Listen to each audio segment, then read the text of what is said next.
If I may, the speaker would like to talk over with you a question which perhaps might be of vital interest, perhaps.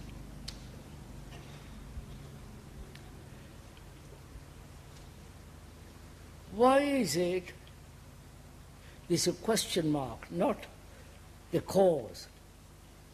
Why is it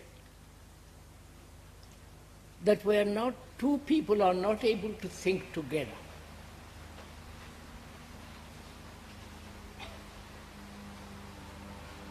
You understand the question? They think together when they are frightened. Two people are frightened, they think about it together. Or when there is some kind of physical catastrophe. They forget their personal prejudices, judgments, hopes, their own problems, and face it together. And if there is some impending danger, they again come together in their thought, in their feelings. You must have noticed all this. Why is it when we have not catastrophes, physical dangers, or something threatening us, we are not able to come together and think the problem together? Is it that two people, if they like or have great affection to each other or love each other, then there is a possibility of thinking together. Isn't that so?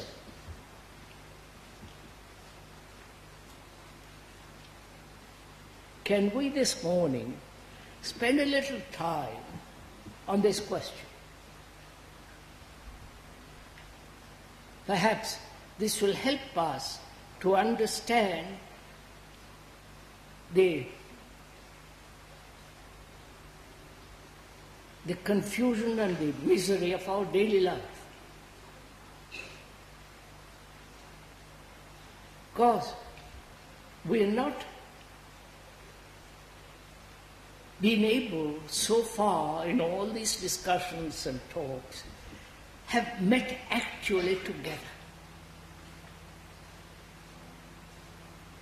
Is it that we don't love each other? You know, this has been tried very often in various ways to bring people together round a belief, round a person, round an ideal, round a concept. You must have noticed this is so. But each person translates the concepts, the ideals, the persons, the authority according to his own inclination. Therefore, the person, the authority, the principle, don't bring them together, which you have seen again. Why is this? How, in what manner does this happen? You understand my question? Because I think if we can think together, we can then investigate more deeply into our personal lives, into our confusion, and face the world with all its monstrosities, with its horrendous degeneration, then perhaps we might investigate together how to bring about a good society, good way of living. You understood what can we go into this? Can we think together first? Sir, could we look at the differences between catastrophe, the shared catastrophe, and the shared belief? The differences between these two. Could we go into catastrophes and beliefs? When there is a war, we're all together. Unless you are a conscience subjector or a pacifist, then you have a terrible time. You are shot or sent to prison, but the vast 99% of the people say, hurrah, let's all fight. That's all, all the rest of it. But a belief is much more subtle.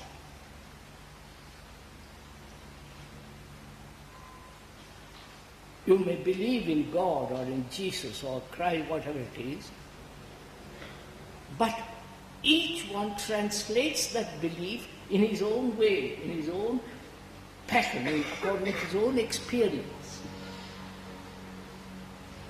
And so there's always a division.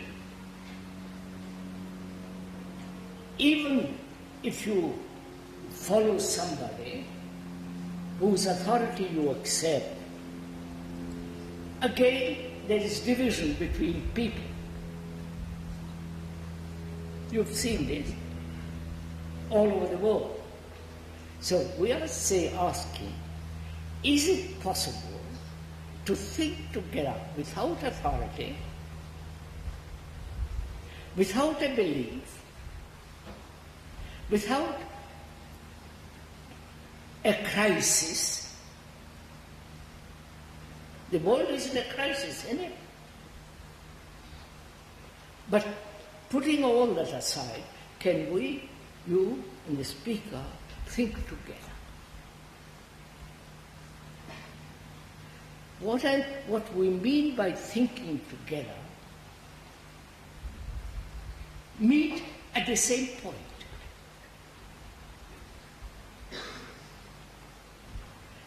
Meet at the same level, with the same intensity. Which is not possible if you hold on to some belief. If you hold on to your own particular opinion. If you have certain experience, that's much better than anything else. So, can we this morning somehow put aside our personal beliefs, experiences, judgments, points of view, and meet together?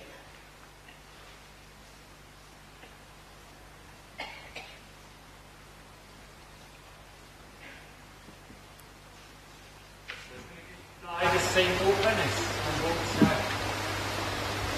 No, sir. Yes. I wonder in what way you're using the open. That's a rather difficult word. I think I'm open, but I'm really closed inside. So, can you and I put aside our particular point of view, our particular opinion, our experience? I met the other day a man who said you will solve all these problems if you are a vegetarian. You understand? All your problems will be solved. And you could not convince him. He was absolutely hooked on it. to use a modern word. And most of us are like that.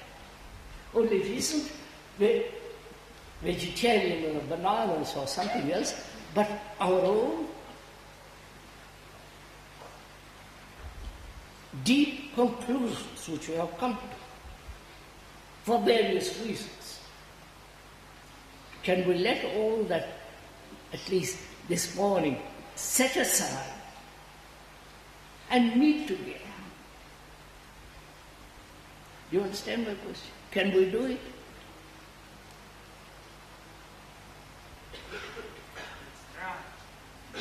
What's that? Let us try. Not try, do it. When you try, you can't do anything.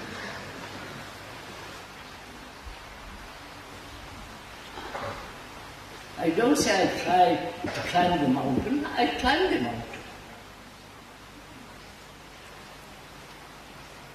So can we, this morning, go into this question? Is it possible, without any pressure, without any kind of persuasion, without any reward or punishment, say, look, let's come together and think about it. Can we do it? Please. Because if we care, then together we can investigate our own personal problems, our own personal life, together. But if you withhold and do others and examine, you are not part of that. Can we do this? Which is, would it be possible to talk over together? Together.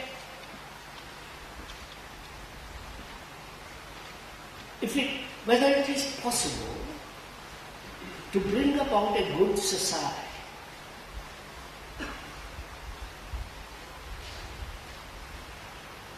The intellectuals throughout the world have given up that idea. There is hopeless. I don't know if you are aware. Nobody talks about a good society anymore. Right? They're talking about existentialism, new kinds of philosophy, go back to the Bible, the new gods and all the rest of it. Nobody, as far as one knows, is concerned with bringing about a good society in which we can live happily, without fear, without terror, without all the horrible things that are going on in the world. Can we do this morning? Not a good society in the future. Then the future would be an ideal, right? Then we will discuss endlessly which is the better idea. But whereas if we could investigate together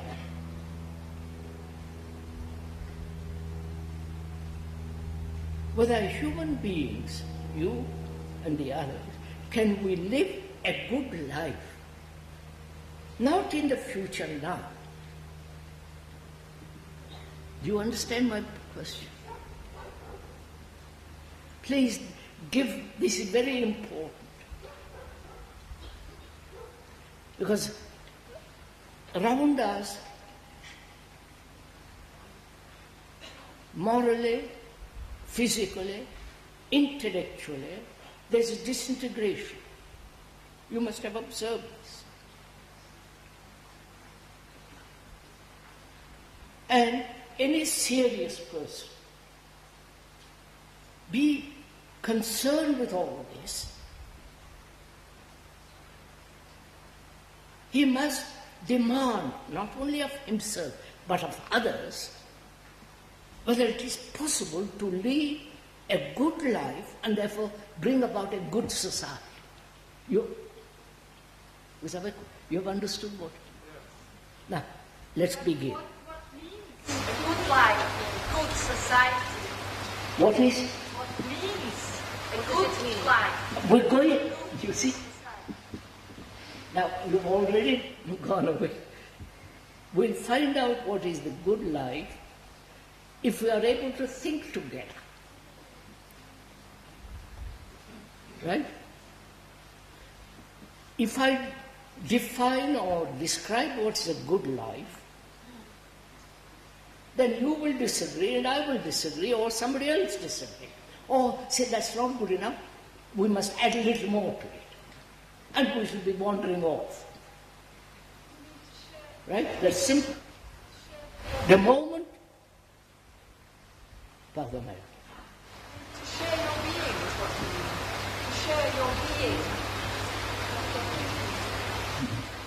To share your being. To share your being. Huh? To share your being. Being and not your thinking. Huh? To share your being and not your thinking. Share your being, not your thinking. You see? So could we, sir, look at the obstacles to leading a good life? We'll come to that, sir. I wish I'd mentioned a good life. I'm sorry.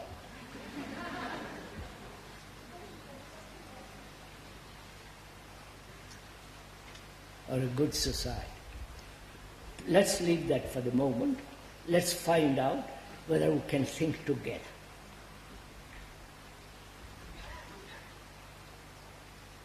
Which is, the speaker is not persuading you to think in any particular direction. He is not stimulating you to think in a certain direction, or coercing, influencing you, stimulating you. Then we can't think together. Whereas, if you and I see the necessity, the absolute necessity of a group of people or set of people thinking together, that is, thinking about something, you understand? Thinking about God, what is good, what is bad, whether it's possible to create a good society, or thinking about is not thinking together. You see the difference? Huh? I wonder if you see this. Thinking about involves opinions, evaluation, because you might think about it and others will say it's not quite like it. So there will be divergence of opinions and points of view if you are thinking about something. But we are not thinking about something, but thinking together. I wonder if you see the difference. The urgent necessity of this. Now the question is why? I know why. Because we're not interested. Don't even, sir, look at it carefully. Is this point clear? To think about something brings about divisions of opinion. Right? If you think about God, think about it, then you will think your way and I'll think my way and another think his way. Right? And we should be tearing at each other with our own judgments, opinions, conclusions. But if we could think together, not about something, but see the necessity of thinking together. Wonder, is this difficult? Am I putting it all right, or would you like to put it different? Put it different. Huh? Put it different, please. Different.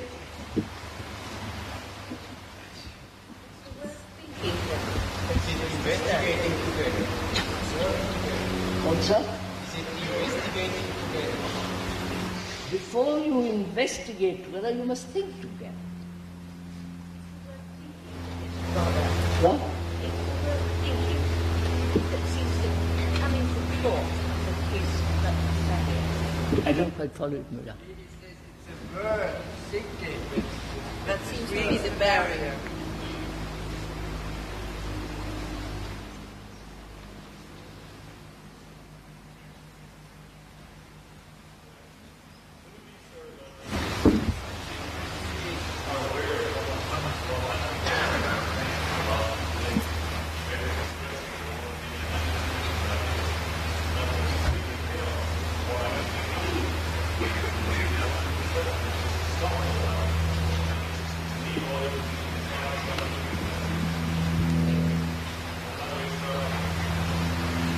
Look here, sir.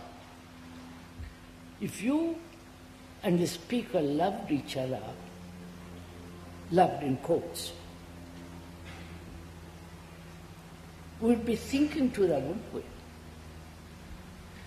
No?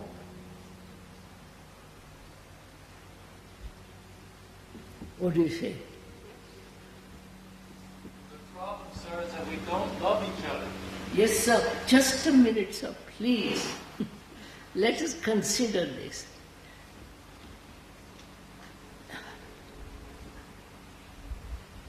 I want to, the speaker wants to think with you.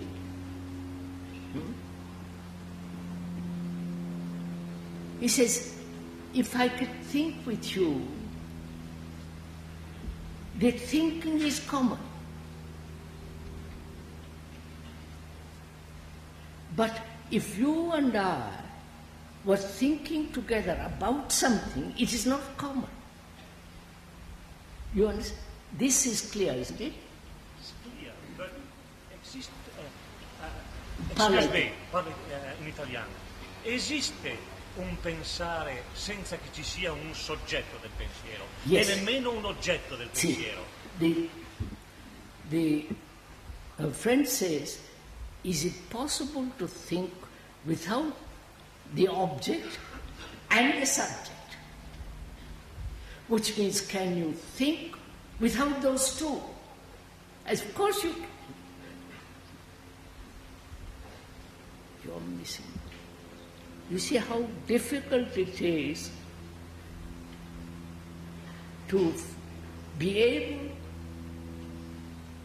to feel the common necessity of being together, to act together, right?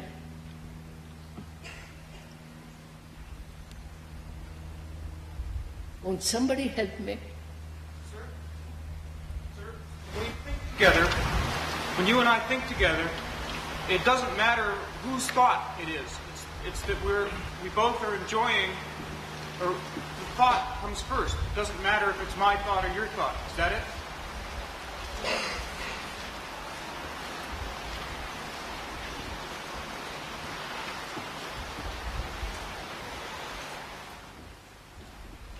Would you kindly learn what it means to think together, right? Learn.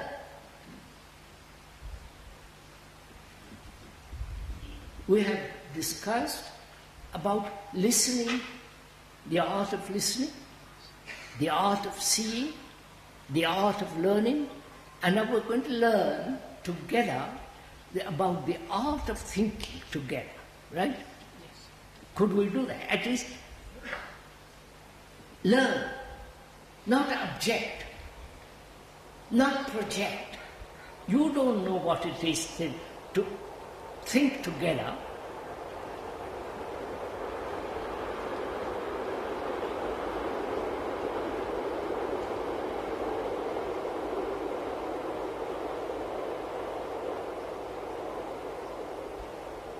So, we are having a class in a school, and the speaker happens to be the teacher. And he says, please, you come there without knowing what it means, you're going to learn. Because you're curious, you want to find out what the speaker the teacher has to say. So you say, please, I am prepared to learn. Right? Right? Are you?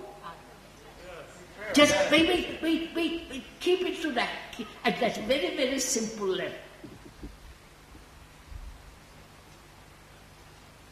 If I happen to be a professor of biology, and you didn't know anything about biology, you'd come fresh, curious, perhaps bored, but you want to learn.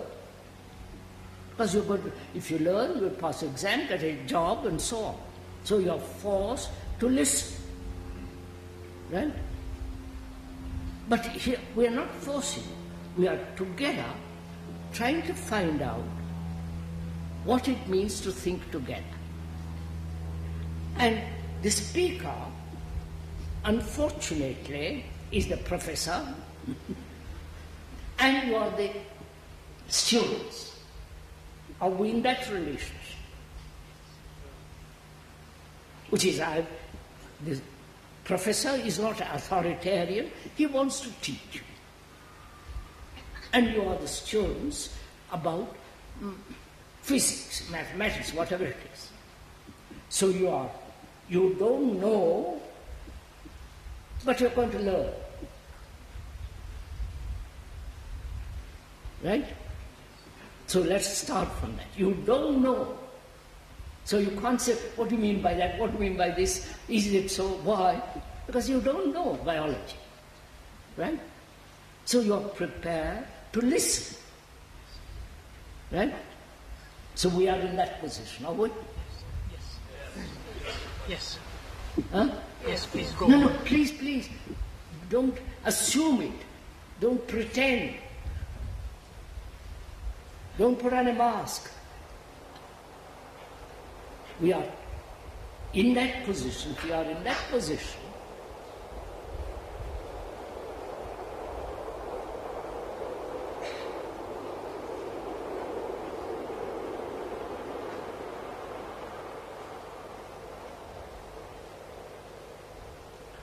then the professor says, do you know anything about thinking?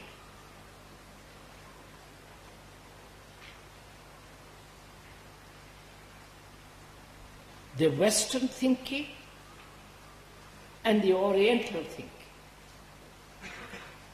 The Western thinking conditioned pursuing technology, and the Eastern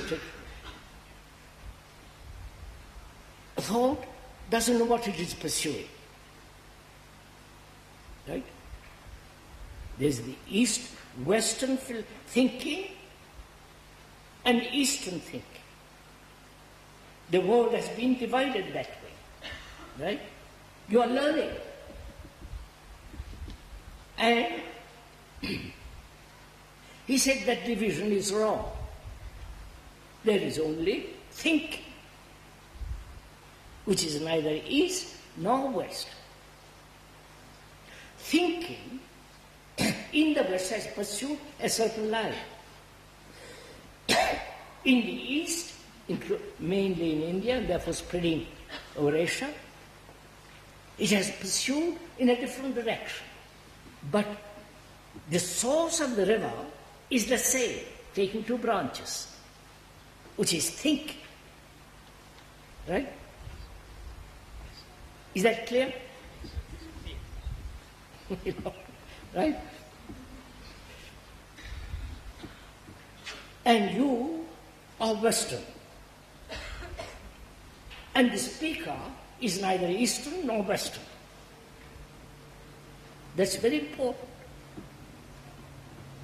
He belongs to neither West nor to the East. So he is concerned only with the capacity and the energy and the vitality of thinking. Right? So he says, how is it, in what manner has your thinking differs from the other's thinking? Even in the Western world, your thinking is apparently different from your fellow Western being. Right? You're following this?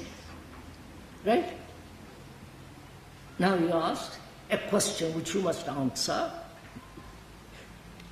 How has this come? You understand? Let me put it differently. The Western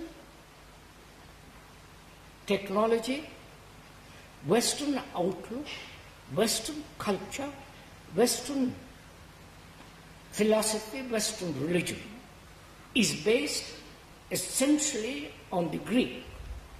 They were the originators of the West, right? Democracy, analysis, science, philosophy, the dialogues of Plato, and so on, so on. Greece was the origin of the West, right? There's no question. You don't have to doubt this. I'm a professor, I know.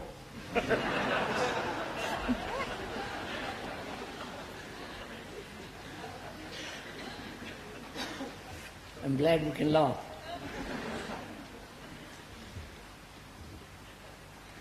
And Greece has said measurement is the beginning of technology, right? That is, thought is measured, right? You're following this? If you don't understand it, the professor will explain. So, thought has become extraordinarily important because on that all architecture, science, mathematics, the whole technological development has come from the idea of measurement. Without measurement, you can't do anything, right?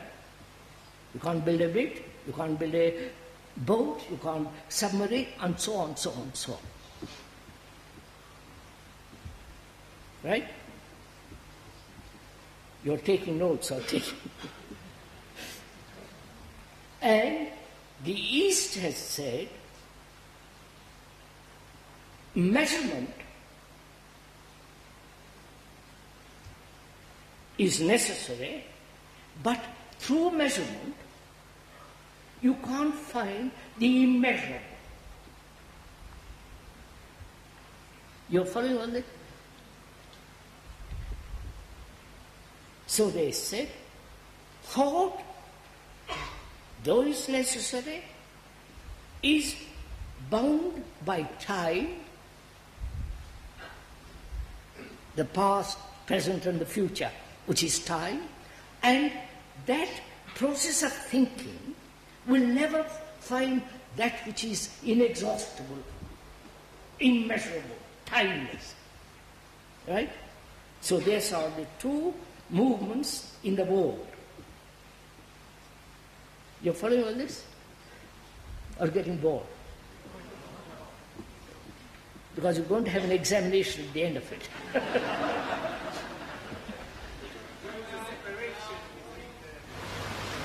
What's that? There was a separate. That we like. My part as a student, God is saying, tell me what you know.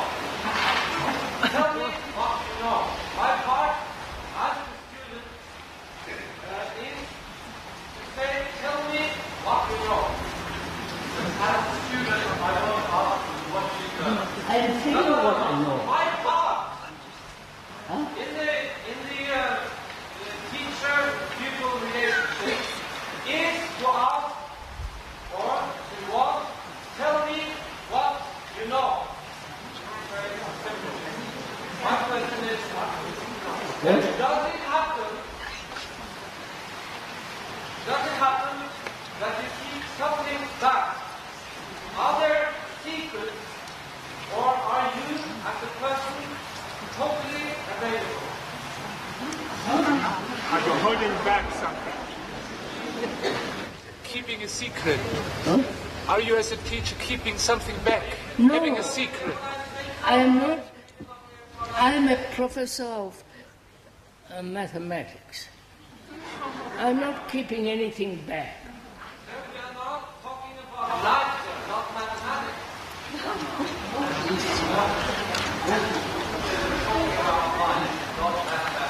Now, you don't get my question. Otherwise, it's free.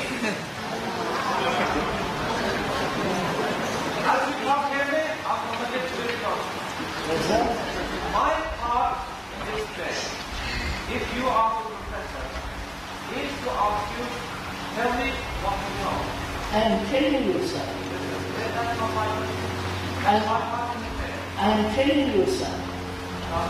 May I ask you a question? Does it happen that you are keeping something to yourself or back?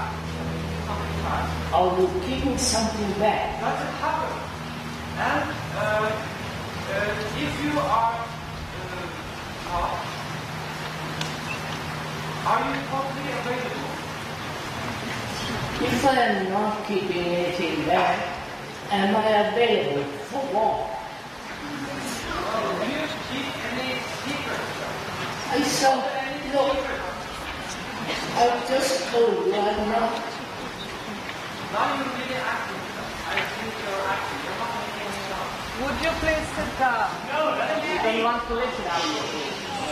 I am not acting, I am not performing, I am not keeping any secret.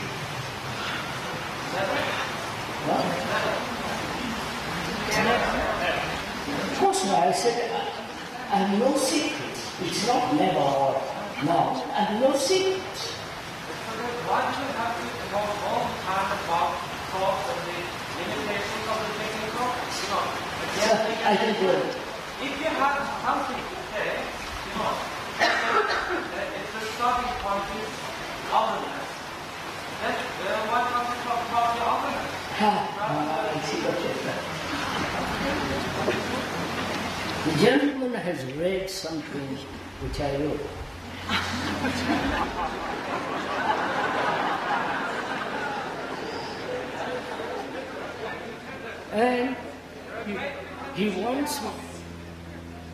And he wants me to talk about that instead of about thought. Perhaps we can talk about that at the end of the talk, at the end of this, which doesn't mean I'm avoiding, which doesn't mean I'm keeping it secret. You cannot possibly talk about the otherness. You cannot. If you read that book, if you haven't read, so much the better.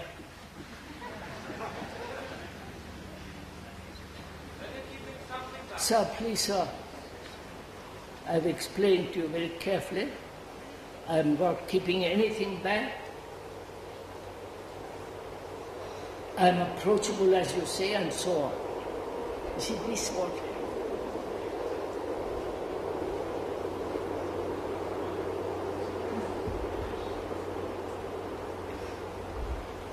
Now, we have been distracted, purposely, perhaps rightly, but let's come back. So that these two movements have taken place in the world. The Western movement is gradually conquering the world. Technology, measurement, precise thinking, and so on and so on.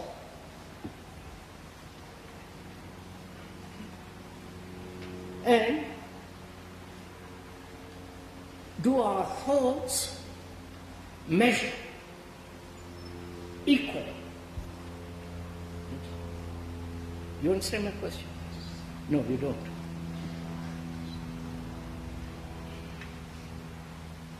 The professor says, why is it, in what manner has this division between people have taken place in their thinking.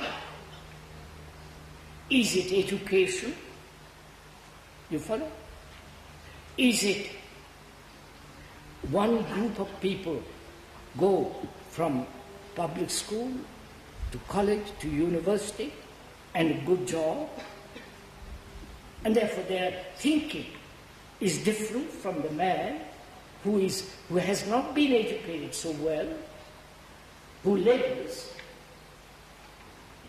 and there is the man who, educated, puts himself into the business world, and there is the man who is scientist with all that, technology and all that. Is that the origin of this division? You follow? The man who thinks entirely differently, if he is educated, to become a military. Or the man who has been educated through a seminar to become a priest.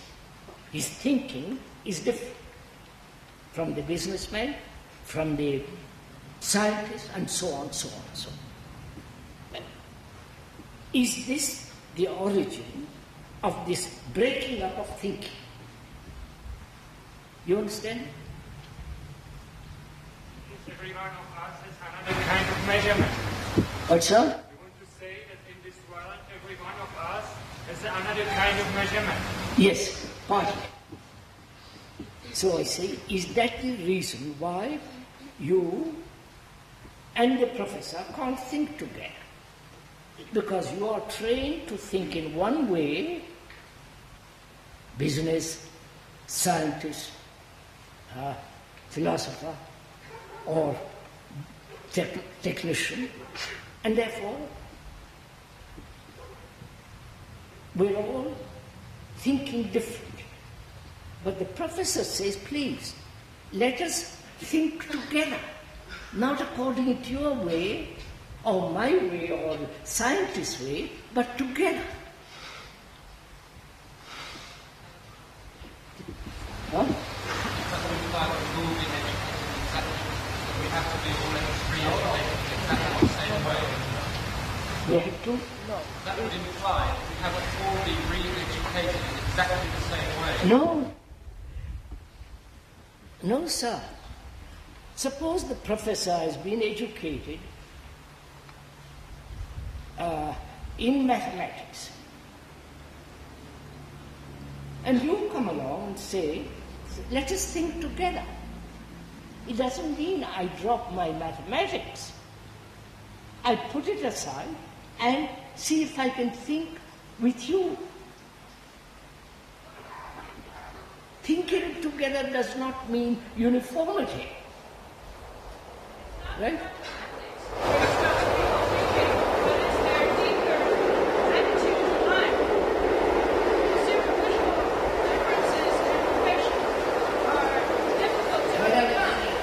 Can't you hear that train?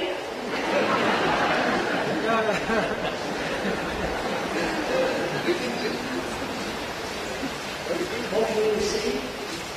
It's not the professional differences do make it difficult for people to communicate, but it's much more the deep attitude to life which prevents people from thinking together.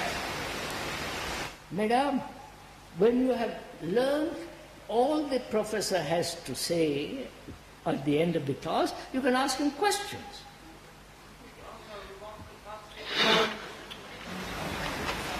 Right? Pass the exam. We want to have what you have if you have it.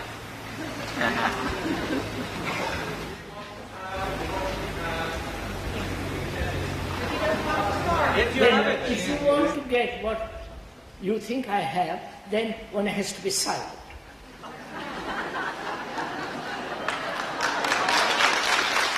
No, please, don't clap. I'm not being clever. I mean, if you want to learn something, you have to quiet.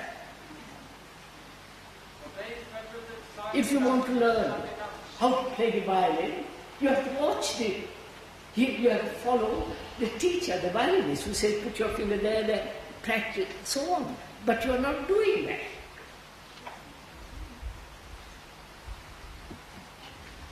So, we started.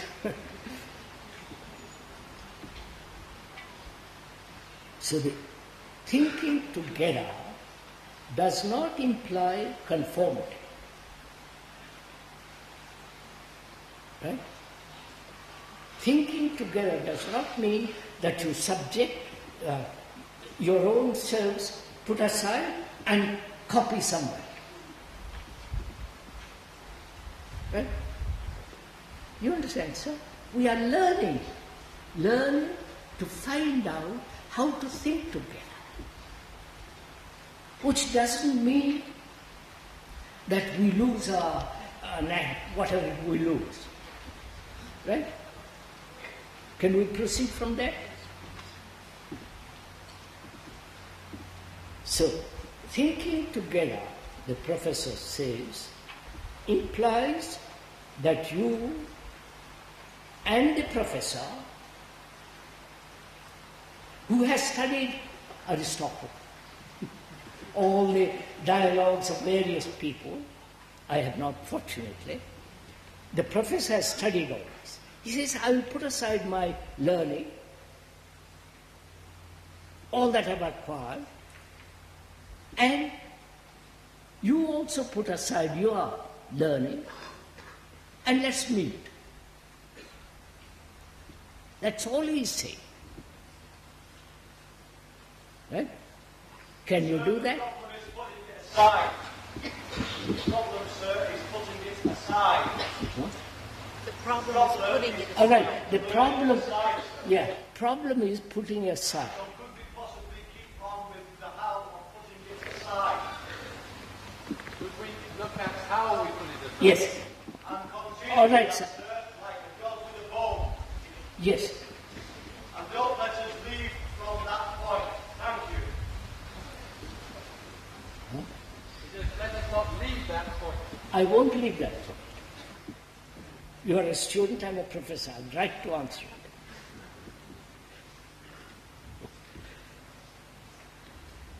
The question is, in what manner do you put aside your particular way of thinking?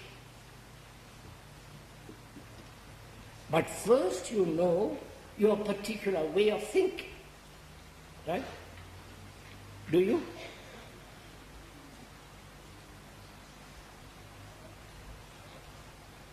Huh? Don't you know your particular way of thinking? That you are a follower of somebody, that you believe this, that you think this is right, this is wrong, and this should be, my experience tells me it is so. So are you aware of this fact? If you are aware, what does that awareness of the fact mean?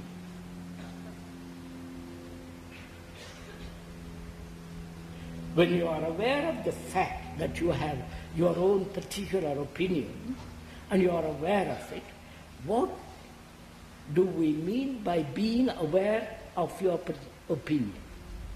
You understand? This is simple. Is that awareness a judgment awareness? You understand? You follow what I say? Is that awareness of your prejudice an awareness in which you are judging your value, your personal opinion? Or just being aware of it? Not saying it's right, wrong, should be, must not be. Just, yes, I have prejudice, I know I have prejudice. Right? That's all. Wait. Are you in that position now? That you know you have prejudices.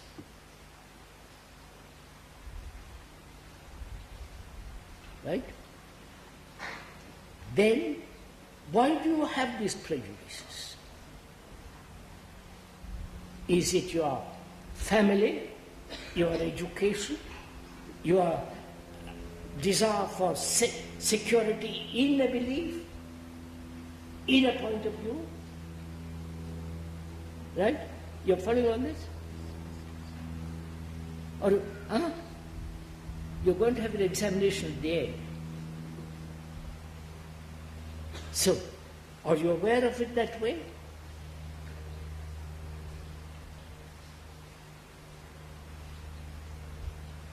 So you know, aware that you have prejudices.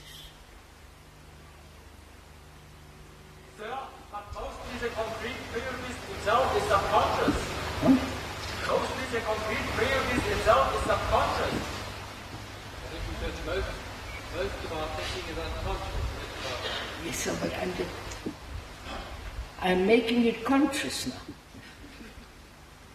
And one is helping each other to become conscious of our thinking which has produced these prejudices. Right? So, are you aware of these prejudices? And these prejudices are keeping us apart. Right? Right? Isn't that so? Yes. Now, so, these prejudices keeping us apart, prevents our thinking together. Right? So can you, seeing the necessity of thinking together, say, all right, I won't have prejudices. Because thinking together becomes all important, not your prejudices. Therefore, prejudices you put aside. Right? Are you doing it?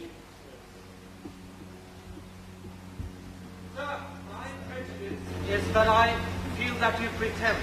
Can you help me out with it?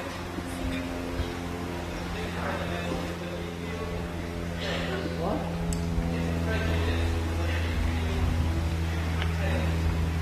That I pretend.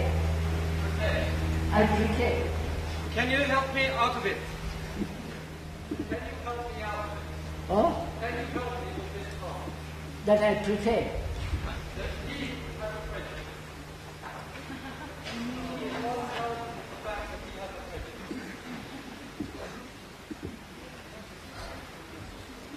He has a prejudice, and according to what I've understood, that I'm pretending. I don't know what I'm pretending about, but that is irrelevant. So he says, I have a prejudice. Help me to see it is a prejudice, and seeing that the prejudice prevents thinking together, and thinking together is most important, therefore, I will drop my prejudice. You understand? The dropping of the prejudice is not important. What is much more important is thinking together. Right? And you cannot think together if you have a prejudice. Can I express another possibility? Can we look closely at one point that you have made? You say that thinking causes division. I think that only thinking can create again a unity. You don't agree with that, I think, because of your secret. I don't, if I may express myself quickly, I don't think you understand entirely your secret, which is love. You say that if one has love, which a being like you, I think, has, then with this love that one has, then one can think together. I think that for a Western audience, that one cannot grasp this kind of love as you can. One has to discover that through thinking together. If we have this love which you can have, I think it can only be an illusion.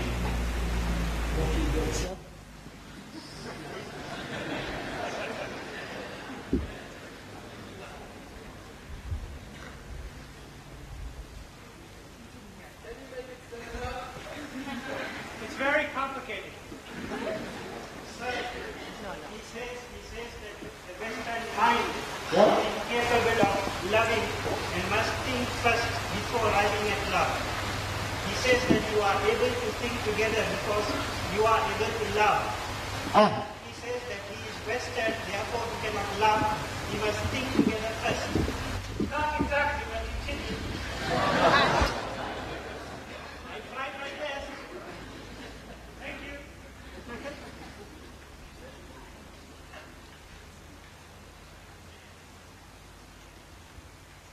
As I understand it, I may be wrong, please correct it, sir, that the speaker is able to love and therefore is able to think together. And the Western mind, which doesn't know what love is, therefore it is impossible without that love to think together. Huh? So that has a prejudice. Quite. I said at the beginning, there is only thinking, not Western thinking and Eastern thinking. Western thinking has devoted all its energy to technological, scientific business.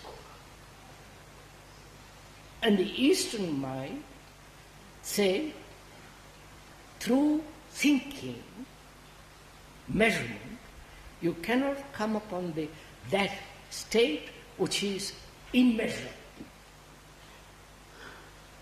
And they said the principle of that is Brahman. That's a Sanskrit word, you don't have to learn that. So, we come to the point that as long as we do not love each other, the thinking is not possible together. Right? If I love you and you are full of prejudices, however much I may offer my open hand to you, you will reject it because you have your own importance, your own knowledge, your own conditioning, and he says, sorry. That is what is preventing us. And if we don't meet there, we cannot possibly create good society. And the speaker says, if we do not create a good society, we're going to destroy ourselves. Whether you are Western technological world, is it going to destroy the world? If you have not this communication of love. That's all.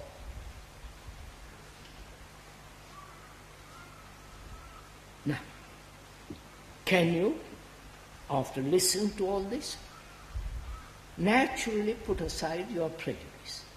Because thinking together is important. The greater puts aside the lesser, obviously. Right?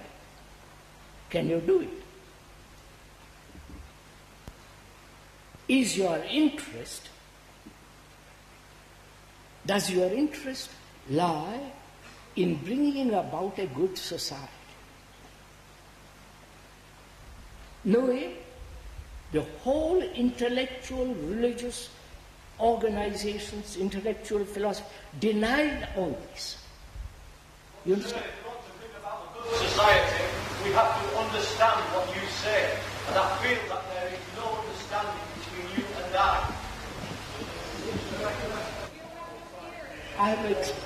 How can I help you to understand what I am saying. It is very simple if you listen. Right? What I'm trying to say, sir, is that unfortunately I am not listening. And I'm trying to work out why I am not listening to you. Limitation.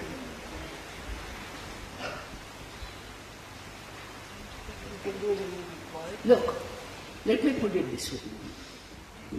The speaker wants to create a good society. So does the listener, or the hearer. Stop. I want to create a good society. And nobody will listen to me. What am I to do? Jump in the lake? So, and me as well, sir. Sir, just... And me as well, sir.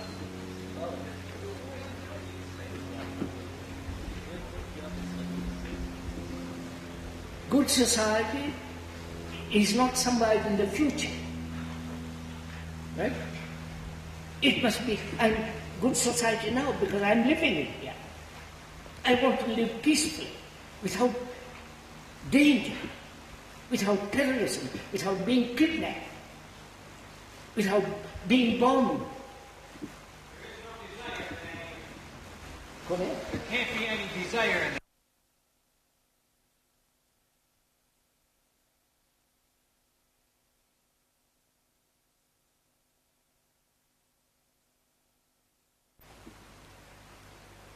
Does your interest lie in bringing about a good society? Knowing the whole intellectual, religious organizations, intellectual philosophy denied all this. You understand? If you want to bring about a good society, we have to understand what you say.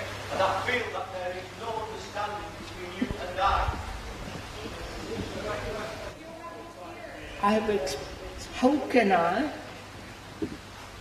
help you to understand what I am saying? It is very simple if you listen. Right? What I'm trying to say, sir, is that unfortunately I am not listening. And I'm trying to work out why I am not listening to you. Limitation.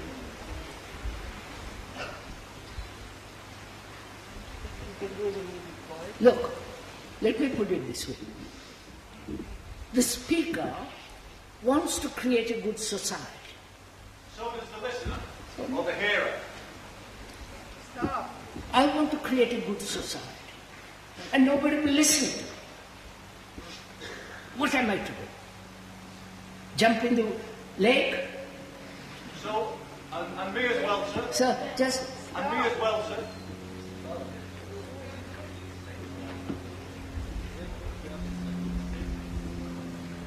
Good society is not somewhere in the future. Right? It must be a good society now because I'm living it here. I want to live peacefully, without danger, without terrorism, without being kidnapped, without being bombed. Go ahead. There can't be any desire in that. There's just a necessity to do that. I mean, I'm kind of... And I say to you, as I want to create a good society now, will you join me? That's why we're here. To join me, the speaker says, put aside your prejudices, your nationalities, your religion, your gurus, your this and that, and let us come together. And apparently you don't want to. That is the problem. Either you are, this is not an insult, either you are too old, or being young, you are caught in something else. Sex, drugs, your own gurus, this or that. So you are not interested in creating a good society. Right? Krishnamurti, don't you understand what you were saying?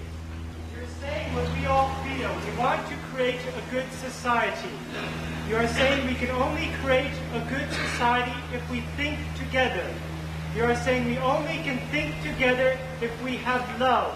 All right, sir, I'll tell you what I think good society. I will finish very quickly. The only kind of love we can get in order to think together is the kind of love which most of humanity, and particularly Western humanity, had to spend 10, 20, 30 years in the mysteries. They had to die to get this love. Sure, you might have it, but that doesn't help us. That's the point this man is making, and that's the point this man is making. You have to respect us enough to think that we are sincere. If you have it. That's my question to you. But it's running away. So, beg your pardon?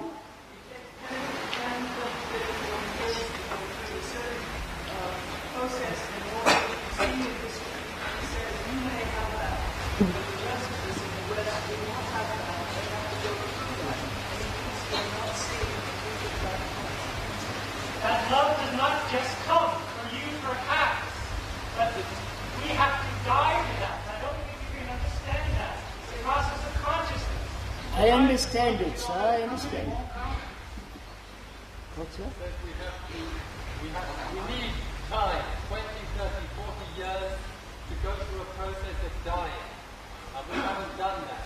We can't understand what But not us. This is what it's in the facts of the past. This is how people in the past attained love. We didn't have it naturally, like the speaker. I understand, sir. My examples are not very good, but then I would like to answer with an example.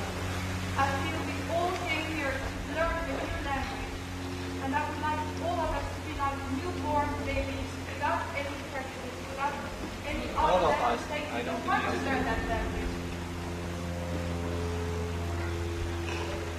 The gentleman says that the Western world has to evolve, go through a number of years and die to their own prejudices and all the rest of it. That means Western world has to go through a great deal of evolution before it can come to this. It's not exactly correct. As I understand your Krishnamurti, you say we want a good society. That is true. You say we can only get a good society if we think together. That is true.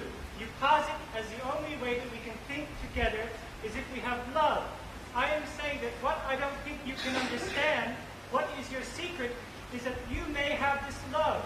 But what I'm saying is that for Western men, in the Say past... that you don't have that love. I say that very clearly. Well, that's enough.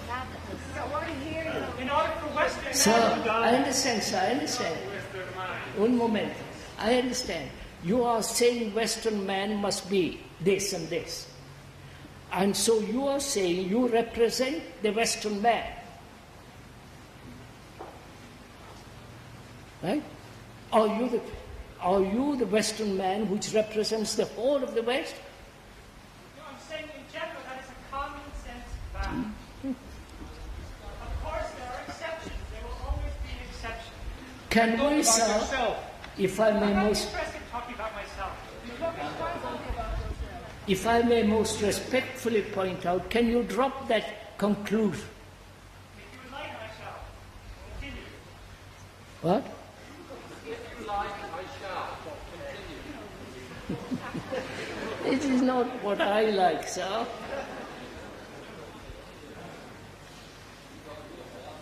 So you said earlier you were talking about You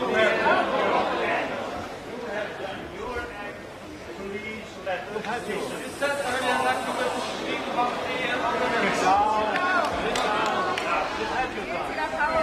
Give us a chance, will you? the fan club is Give us a chance too. very loyal fan club.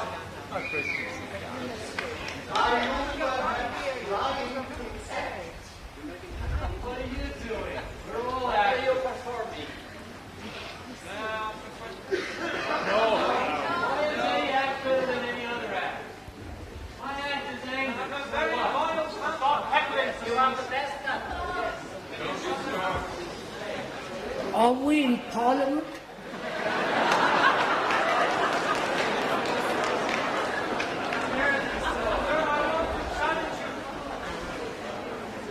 Are we in a debating society?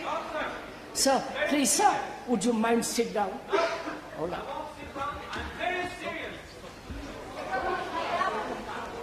have a serious thought. Sit down, please. I want you to prove that you have got it. Right now. Sit down. Sit down. You prove it.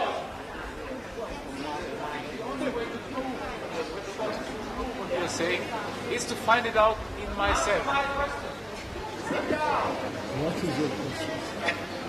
Prove that you have got it. I have a very strong feeling, sir, that a great part of your life is a pretense. I want you to prove that I'm wrong. It's not a question, it's a demand. Right. We're here to question. Right, demand. That's what I'm doing, mister. 1 minute. Let's face truth. Is it, sir? Rent another tent!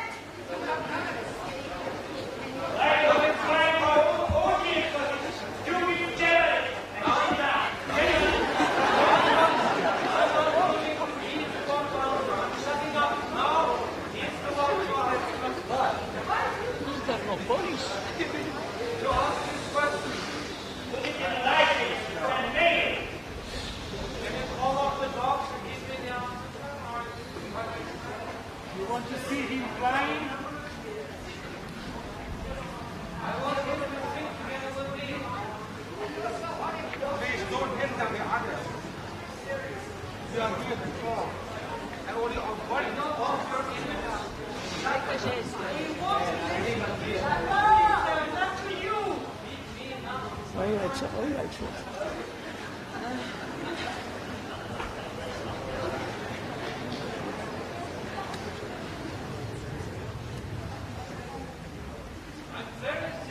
You're sassy.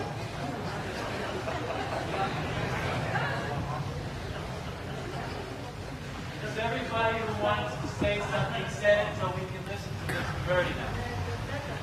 I said all I needed to say, expose myself about it. And I think I've learned something from Mr. Birdie, and that's why I'm able to stand up and express myself. Because I've been listening to Mr. Birdie. And I think the fact that other people can do the same is the fact that Mr. Birdie has helped us to free ourselves. So now we listen to him again.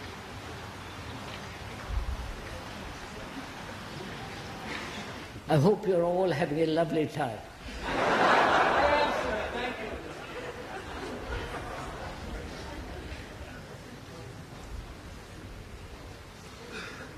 One of the questions that gentleman asked was he thinks all my life is a pretense. Just a minute. You asked that question.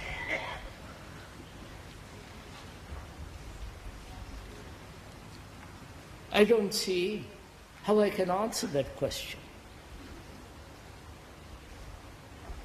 I don't think I'm pretending. So that's the end of my answer. So let's come back, please. Let's stop parliamentarianism. And let's talk over together in a friendly spirit, for God's sake. As we said, neither the East nor the West knows what love is. Don't say the West doesn't know it, the East knows it. Right? Both are caught in this world.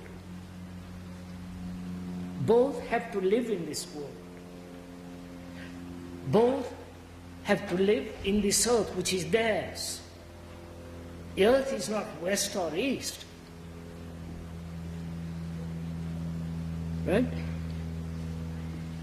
And the division has taken place for various reasons, which I've gone into, which we don't go into. And can we meet without all these conclusions that you're west and east, that we must go through certain evolutionary process, but know that we don't love, and therefore we can't come together. And knowing that we don't love, let's find out why, and if it is possible to love. It's only then you can create a good society. Without that, it's impossible. Various Greeks and others have postulated what a good society should be. Justice, equality, and so on and so on. Always in the future. When you say what a good society should be, means in the future. Right? The very word should implies time. And the speaker says that may be another illusion you are caught in. Whereas goodness born out of love can happen now. And from that, good society can be born. Instead of holding to that, going into that, we are dispersing our energies all the time. Right? This is not impatience or anger or insult. We don't stick to this one thing.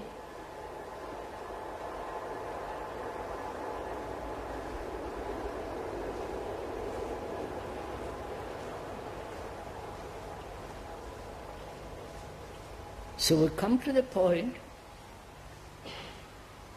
can we think together because we love each other? That's all.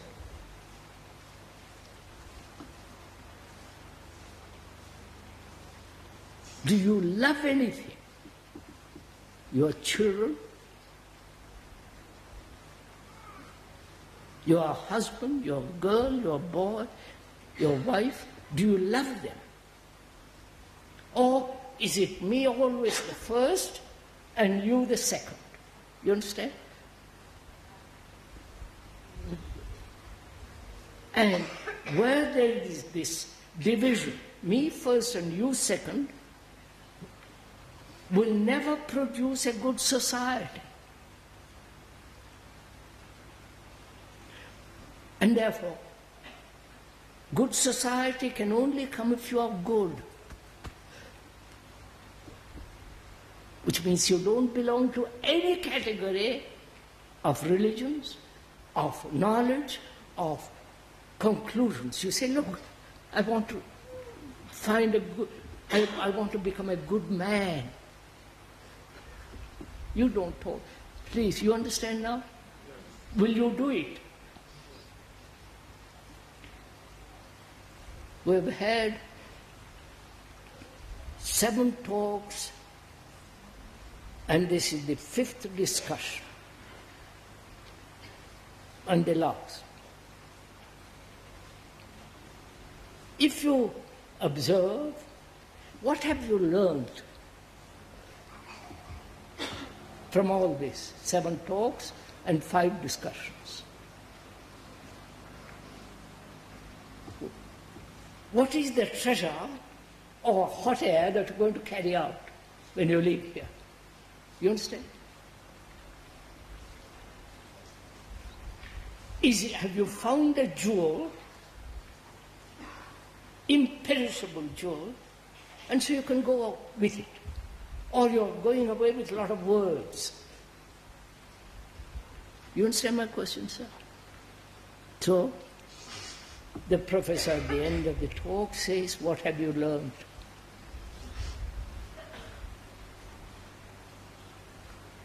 Have you learned a lot of words? That the East is East and West is West and all the rest of it? That what we believe is better than what you say? And so, what have we learned? is there out of all these talks and discussions and dialogues, that flame. The flame that lights the world, you understand? Lights our own life.